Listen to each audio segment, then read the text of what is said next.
Ang side ni MC Muan napansin ng mga netizen na tila double meaning ng mga biro ng Bex Battalion kasama ang buong squad sa kanilang bagong video sa channel ni Chad Kinis. Say nila trial lang yan, kaya mo yan.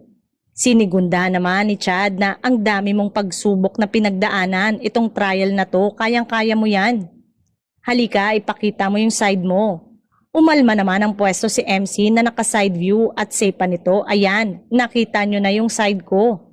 Maaalala kasing hindi pa din matapos-tapos ang kontrobersya sa pagitan ng TV host na sina MC at Lassie sa ang kabogabol na si Vice Ganda. Nananatiling tahimik sina MC at Lassie tungkol sa pagkawala nila bilang co-host ng noontime show na It's Showtime. Dahil dito, sari-sari ang mga haka-hakang kumakalat.